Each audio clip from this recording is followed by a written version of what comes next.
Hi everyone, welcome to another one of a series of very special interviews with the CEO of Lotus Flower Trust. I'm Dr. Seher Mughal and I'm driven by a deep desire to help myself and others be the best that they can be.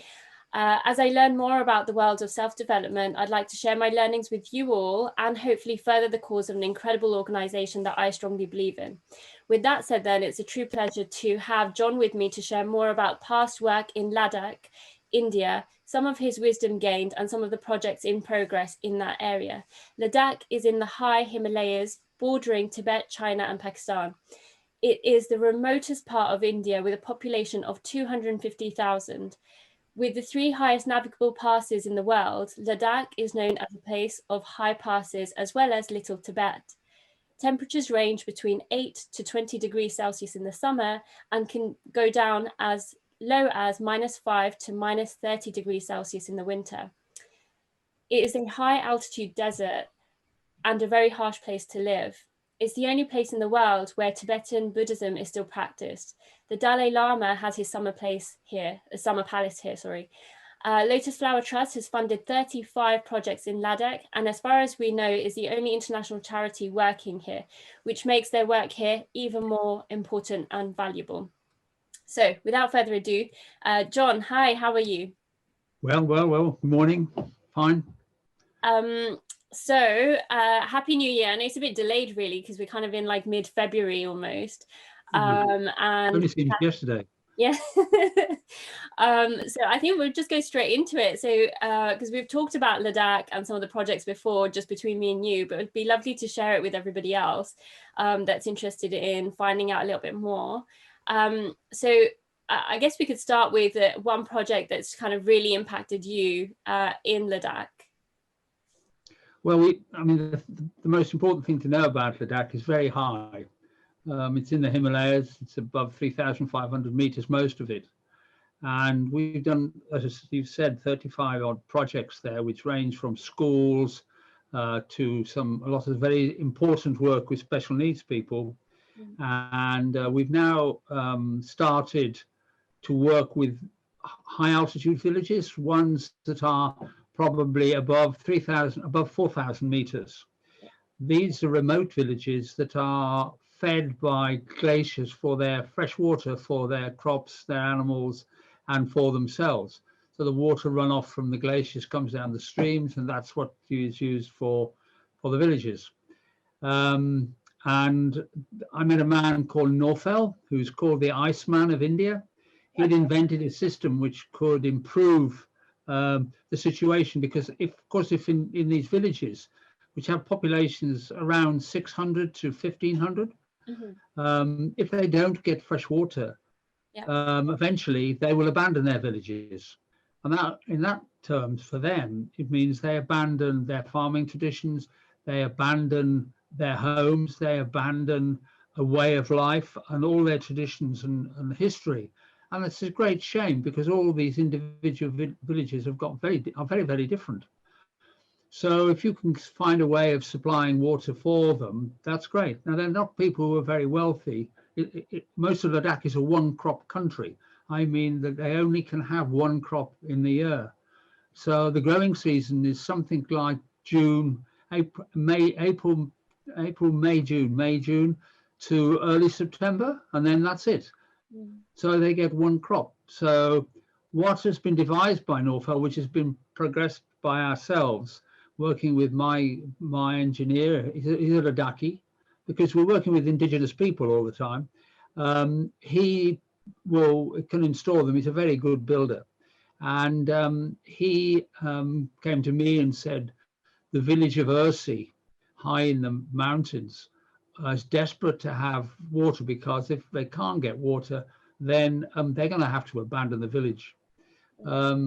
So I went to Ursi, and we went and found out a bit more about it, raised just £6,000. You know, you're going to change 600 people's lives for £6,000, which is dirt cheap, I think. And basically what they've done is they've run up, the glaciers receded up the mountain, which is the problem. So, and it's become a couple of kilometers away from the village. So we've taken pipes up to the glacier, find where the glacier is running, because it runs all the year round. They have, in Ladakh, although it has this tremendous cold, minus 30 degrees, it's sunshine every day. Very strange. On the odd day it might have rain, but it's or snow. It has sunshine every day. So as long as you apply the sunshine, you make the benefit of it. So what they do is the water in these glaciers does melt. So they fitted the pipe into where the most water is running from. They bury it in the ground about 3 foot. So if it's minus 30 or minus 20 outside, in the ground, lower down and 3 foot under, it's probably about 5 degrees. So the water runs all the time. So they take it all the way down the mountain. They get it to about 500 meters from the village, where they find some crevasse in the cliff side, in the stones, and they fire the water out of the pressure from the falling water is enough to fire it out of a spray. Yeah. And as it sprays out, it freezes, and when it lands on the ground, it piles up into an artificial glacier. And I think that holds about 500 tons of water, probably less, I think, but that was a figure I was given. Really sounds like a bit of a guess. And then from there, you run another pipe down into the village pond or a reservoir. And what happens is that in November, December, January, February, March, the water runs off the natural glacier. Then in March, it starts to melt off the artificial glacier, and the water runs down into the village, and therefore they can use that water on their crops from about middle end of March. And actually they get a second crop, so they become a 2-crop village. Some of that they can use in the village, and the other they take to the market in Leh, the capital, and sell.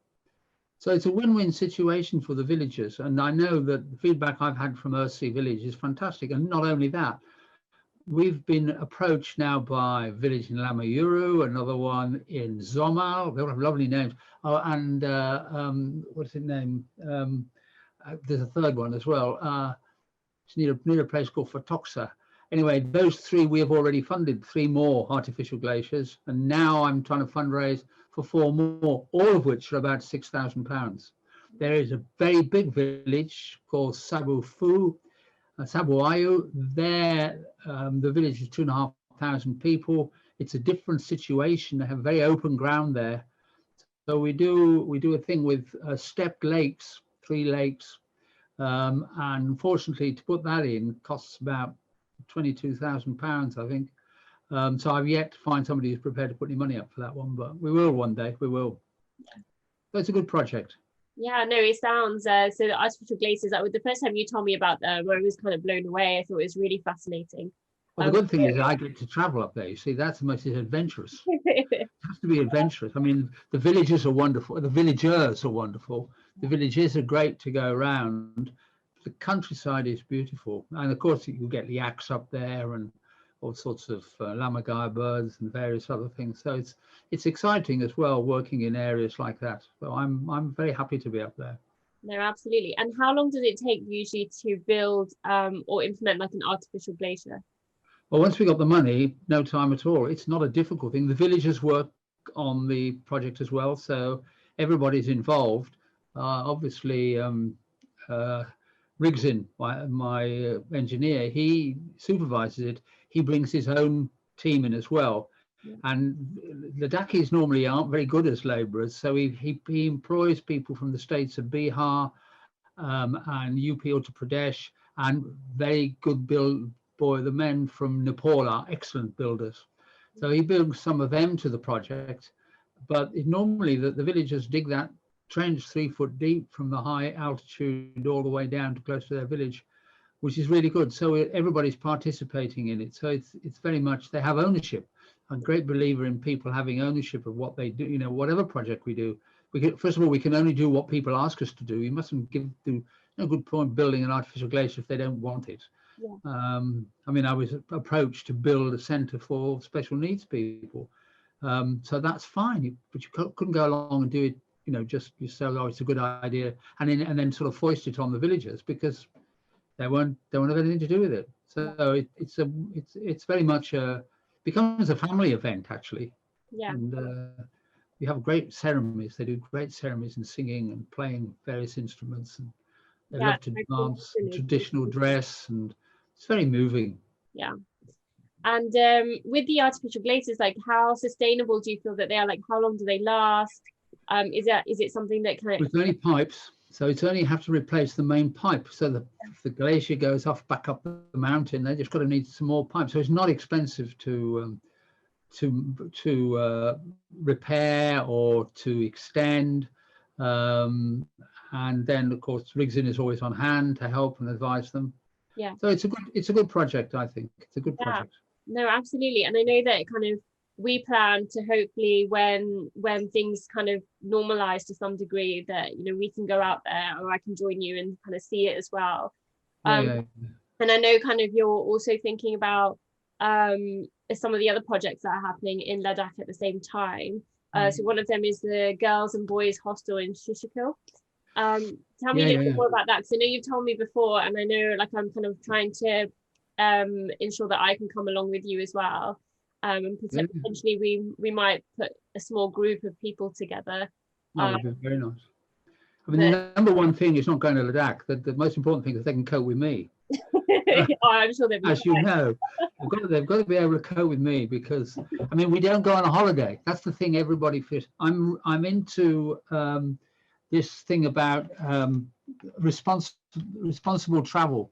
I actually agree very much. Far too many people fly too far. I don't see the point.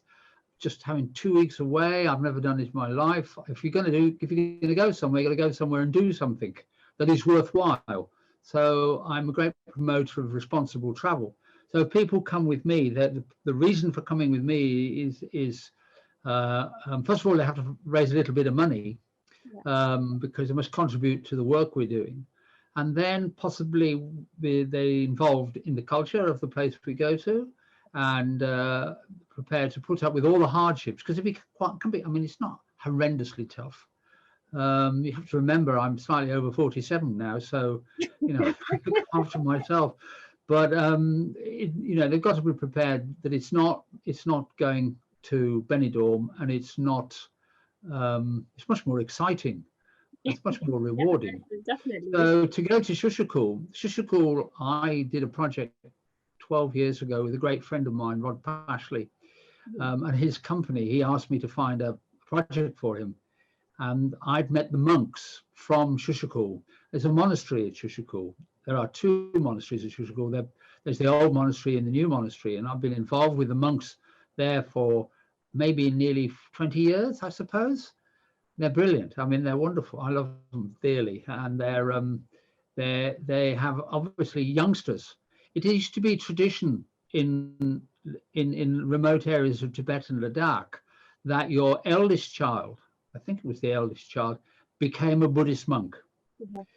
So there is still a close relationship in remote villages between the monastery and the villagers, and many get their sons to go, and it would be sons to go to the monastery, mainly because they got education, they got taught.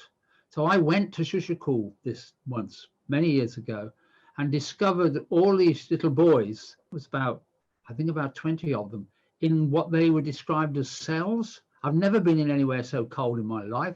They were very dark, and the kit they had, their bedding and stuff was, well, anyway, you wouldn't want to stay there. I was really appalled, and that's not a criticism of the monks. It's all they had. That's why I said I'd build them a school. So Rod came out with me as a school and a home, because all the projects we do have got this home thing about it, because I'm a great believer in family. So we built a school for them, and in the school, what I came up with, because I think it cost us in those days about 20,000 quid to build it. Each room, and there was I think 5 or 4 major rooms, was a classroom and a bedroom. Because if you think about it, you sit all the children on the floor looking at one wall, and there's a blackboard on the wall. It's a classroom. But if you then put all the classroom things away on the shelf and get the bedding off the wall on the other shelf on the other wall, it turns itself into a classroom. So you've got 2 rooms for the price of 1. And that's very important to a small charity like ours, because everything has to be done, I wouldn't say on the cheap, that's not the right phrase, but we can only do we can only do what we've got money for. So we built them on the school, and there's about 50 boys there now. About the same amount have gone through the process of education there and then gone on to higher education, and some have gone to university, because they wear monks' clothes. They're very much like they wear a uniform. The uniform is monks' robes. But all those little boys, when they get to 18, have a choice as to whether they become monks or they go out into the big wide world to make their fortune.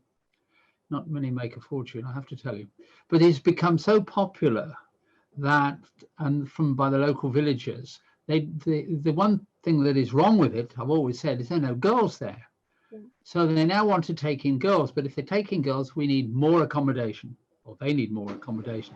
And they've asked me to build a centre. They've asked me to build a centre. They've not asked me that. They've asked me to build a hostel for the children. Probably for the boys, and then they will adapt some other rooms for the girls. But they want to build a hostel and toilets, things like that. I mean, it's going to cost £50,000, something like that. So the actual cost of the actual build, to be quite honest, will be 45,000, and then we take 10% of the building costs, which is £4,500, to run the business. Somehow we have to be able to run the charity. And if I know I work from home, and we fund all sorts of things here, my wife and I, but we have to pay insurance and travel costs and all that stuff. So we have to, out of every project, we always take 10% to run the business. Last year it cost us 7%. That's all. So we do it very, very cheaply. So I'm looking for, obviously, number one thing, I'm looking for £50,000. But I'm also looking for that if I go out there, people are interested and they would like to come. I think all around we would probably stay in hotels, but they're not the hotels you would normally stay in. They're Ladakhi hotels. They're very nice, some of them. But there is a couple of places where I think we might have to get out the old tents and a bit of camping, which is always a bit good. But even at camp at Shushakul, it's blooming cold at Shushakul. Their summer lasts July and August, and that's it, finish. And the temperature there rises to maybe 18 degrees. And around Shushakul, there are two other villages called Upper Turuk and Lower Turuk. I pay for 10 of the children. I think they're all girls, except one boy. To be educated at the main school in Leh and go to university. I can't believe it. One of the girls whose mother is, they've got they call it a farm. It's a little house on stones. There's no grass or anything there. How they exist, I don't know. But this girl has gone on to do a degree in English, and she's going to become a professor of English. From there, that's impossible. It's just unbelievable. So they're all very bright and very sharp. So it's a great area to go to. And I know all the villagers, and they would make a great fuss of any people who came out with me. We'd have a good time. No, that sounds incredible. Yeah, it is. We do a bit more than that. We don't spend all the time doing that. We'll probably spend a couple of days there. And then we would take you around in our vehicles. We'd probably go over, at least, to get to Shushakul, you have to cross Changla. It's the second highest navigable pass in the world with Tanglang La, and they're all about 17,500 feet. And it's very high. That's great fun going over the top. You get snow on the top, and it's exciting. And you go over, you see marmots and you see yaks and beautiful countryside. So you've got to cross the second highest navigable pass in the world to get to Shushakul. It's a long drive. It takes about 6 hours, I suppose, from Leh. You can do it in a day anyway. That's what we'll do. We'll have to do that, and then we will go off and see some other places beside that. That sounds incredible. And so hopefully, you know, we can start planning that in the next kind of few months once we have a better idea of what's happening with the pandemic, I guess, and kind of like travel restrictions as they're ongoing. Yeah. But in the meantime, is there any work that you kind of are able to do remotely in Ladakh? Gosh, that's a question. I thought you were going to ask me how much it was going to cost people. Well, no, the most important thing is that we let people know we're coming, and they prepare for us, because we where we go, there aren't. I mean, it's strange to say in this modern world. I mean, I don't climb mountains or anything like that, or I mean, I would love to have climbed up, gone out, yeah, climbed up to. I mean, I've been up as far as Advanced Base Camp in Everest in height. I climbed a 21,000 foot mountain when I was 68, 47 rather, but I would only do that sort of thing if at the end of it there is a project for us. So yeah. I'm happy to do these things, but the adventurous side. I mean, I admire these people who can do some of this high altitude stuff and all these other adventures. But I do sort of think in my mind somehow they get made a great fuss of. They appear on TV and all the rest of it, where little lads like me doing what we do, where our adventure is with people. Yeah. You know, it's meeting people. And I think that anybody who came to Ladakh would have their minds blown, because there aren't no people like the Ladakhis in the UK. Yeah. Even with all the incomers, there isn't. Food's good. Well, and just quickly as well, because I think some of your stories about the Dalai Lama are quite intriguing as well. Was it in Ladakh that you met him? Yeah, I've been very lucky twice to meet the Dalai Lama.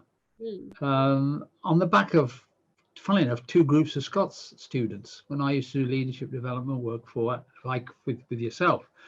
But I remember very early on in my time in Ladakh, flying into Ladakh, and we're all, you know, stand up and you get your luggage out of the top, and this chap who became a great friend of mine, Lotus stand-up, very good-looking man, ran his own business, very strong, just one of the best men I've ever met.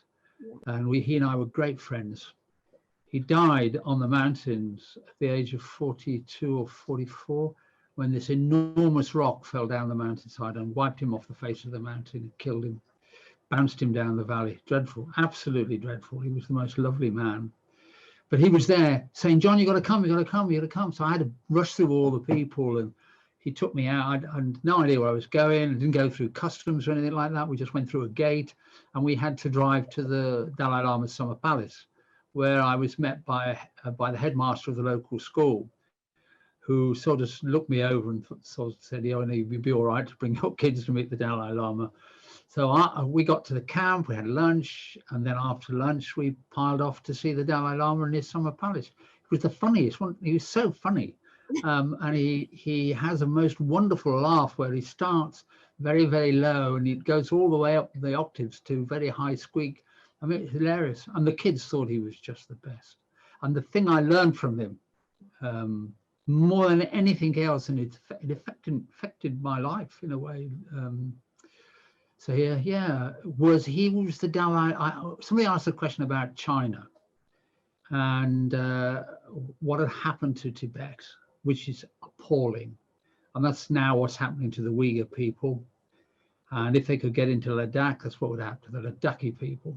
They wiped out the traditions of Ladakh and Buddhism, and as you said, Ladakh is the only place where there is a Tibetan Buddhism practice, and it's my privilege that I know a lot of the senior monks and a lot of holy men, which is good for me. But he said we have to have compassion for them, and he is the Dalai Lama of compassion.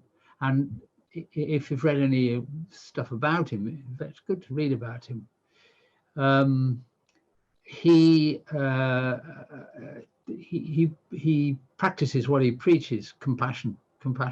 So I try now, when things happen around me and awful things, you try and have compassion for the people which obviously affects what Lotus Flower Trust does, because we do things for people who can't do things for themselves.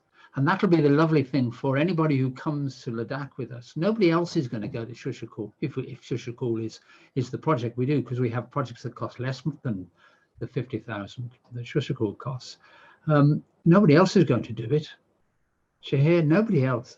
If I'm, when I stop doing this job, unfortunately, I don't see anybody else sort of filling in and take. Do you want the job? I'm looking for somebody to take over from me, because I don't earn any money or anything like that. I haven't earned any money for 30 years doing charity work. But yeah, you've got to have compassion for people.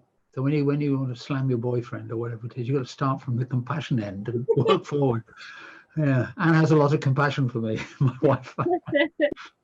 Yeah, it's good fun. Oh, it's lovely. He was wonderful, and he was very good with the children, with the students. He's very good. His English is very understandable.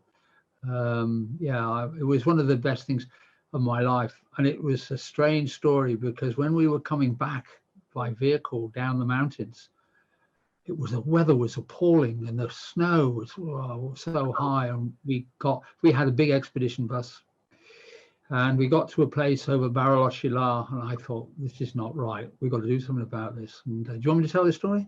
Yeah. So we got to the foot of Baraloshila, and we'd got some vehicles up. We were going to a place called Manali, which is the old hippie town. Everybody was on drugs in the old days there. Probably still are. And so we managed to get some jeeps up, some little Maruti jeeps, the small ones, see them going around the jungle. And we all piled into these jeeps, and we were in t-shirts and shorts, and just grabbed our day sack and jumped into the vehicles, and off we went with 24, 20, whatever it is, kids. And we went where we drove, and we suddenly came to the Chunda River, the Moon River, and it was in full flood. So if this was a mountain, this side of the mountain, this side it stretched completely across. There wasn't a road in sight. There was nothing. All there was is this fast-flowing flood, massive river. And I stopped at the edge, and I thought, how am I going to get across this with all these kids, with all these vehicles? And the next thing I saw, one of the drivers went, and everybody followed him, and they drove through the water. I couldn't see the road, and I just stood on the side of the river, virtually praying for, that they could they'd get across. But they were all carrying kataks, which are this holy scarf that the Dalai Lama gave them all. It's a blessing. It's a long white scarf which they put over your neck. They were all carrying their kataks. So I'm sure that's where we had good luck. And then we had to cross over the Rotang Pass, and that weather was even worse, the weather. By then we were in front again in my vehicle, and I had to drive with the door open. And I was saying to the, can you go a bit further to the right, please? Because there's a big drop down here, and it was hairy. It really was hairy. I wouldn't do it again. Never do it again with students. But we eventually got to the hotel, and they said, where are our bags? And I said, we can't have them, because obviously the vehicle with Dilbag Singh, the driver, is on his way down. And in the morning, they all came down, and they said, where are our bags, John? We want our toothbrushes, toothpaste, pills, and all the rest of it. So I said, well, it hasn't come yet. It'll be down. It'll be down. Go shopping in town. And they had their passports, thank God, and they had their money. So they all went off into town. And I eventually wandered down into Manali, and they were shopping. And my friend John Edwards, whose company I was working with, wandered over to me, and he said, well, you need a coffee. And I said to him, I don't drink coffee. He said, no, you need a coffee. All right. So we went off to this coffee shop, and I'm sitting there having my coffee, and he said to me, we've lost everything. I said, what do you mean we lost everything? He said, Dilbag Singh has come down to the Chunda River. An army lorry went across in front of him, but unfortunately it dislodged a big stone. And when our vehicle went across, it hit the hole where the stone had been and turned over, and it went 18 foot down into the Chunda River upside down. Dilbag Singh and the assistant driver managed to get out, but everything was in the bus, all the kids' clothes, all their bags, 3,500 quid's worth of satellite equipment, everything went down the river. Where it ended up, I don't know, but we got nothing. So what happened was we were stuck with the clothes we got, and in fact the people in Manali knew about it, and it was like Oxfam reversed. They were giving us clothes to wear, And I ended up in a pink kurta, I remember, and purple fingernails and toenails because they painted our hands. And oh God, we ended up in the ambassador's residence in Delhi, and they sung a wonderful song. If you could see the changes that have come over me in these past few days. But prior to that, in Manali, I had to call all the kids together on the steps of the hotel and sit them down and say, you know, we've unfortunately we've lost the bus and we've lost everything. And they got up and they came over. I'll never forget it. These kids, and they put their arms around us, and they said, John, we've met the Dalai Lama. We had the most wonderful travel. We've learned an awful lot about materialism, and all you're talking about is material loss. So please don't worry about it. It'll all work out. And back we went to the UK. We got in the airport, and the girl on the desk said, how many bags? And I said, 1. So how many people? 24, 26. How many bags? I have 1. Where are the others? I said, well, they're all down at this river. Oh, it was the Chundra River, the moon. It was the night of the new moon. That was the night it went.